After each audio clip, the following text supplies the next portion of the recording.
আসসালামু আলাইকুম। Hello viewers. ABS TechZone থেকে আপনাদের সবাইকে স্বাগতম জানাচ্ছি। আমি আবু বকর সিদ্দিক আলিফ। আপনাদের সবাইকে অনেক কনগ্রাচুলেশনস।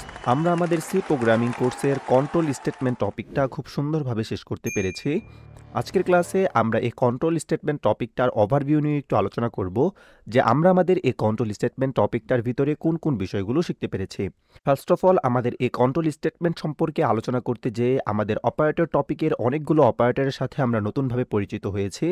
আমরা আলোচনা করেছি অ্যাসাইনমেন্ট অপারেটর সম্পর্কে এবং দেখেছি এই অ্যাসাইনমেন্ট অপারেটরগুলো কি এবং এগুলোকে কিভাবে ব্যবহার করতে হয়।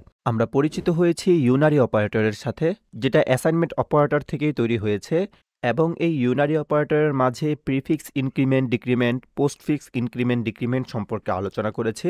আমরা আলোচনা করেছি রিলেশনাল অপারেটর সম্পর্কে এবং দেখেছি এই রিলেশনাল অপারেটর ব্যবহার করার মাধ্যমে কিভাবে বিভিন্ন ধরনের রিলেশন তৈরি করা যায় এবং বিভিন্ন কন্ডিশন ব্যবহার করে রিলেশন চেক করা যায়।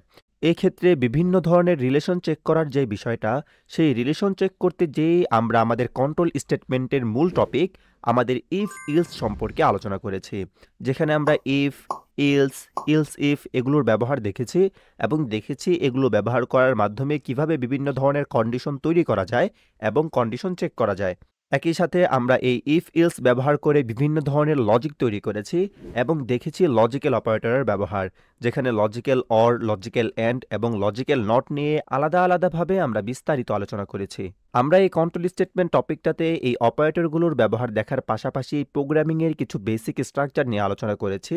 যেমন আমরা আলোচনা করেছি রিটার্ন জিরো সম্পর্কে এবং দেখেছি আমাদের প্রোগ্রামে আমরা এই রিটার্ন জিরোটা কেন ব্যবহার করি এবং এই রিটার্ন জিরো আমাদের ইন্টিজার মেইন ফাংশনে কি গুরুত্ব বহন করে। আমরা রিটার্ন জিরো সম্পর্কে আলোচনা করতে যেয়ে আমাদের ইন্টিজার মেইন ফাংশন এবং ভয়েড মেইন ফাংশনের ভিতরে পার্থক্য দেখেছি এবং এগুলোর মাঝে পার্থক্য কি এবং একটা মেইন ফাংশনকে কিভাবে একাধিক সাব মেইন ফাংশনের সাথে লিঙ্ক আপ করা যায় সেই সম্পর্কেও আমরা আলোচনা করেছি।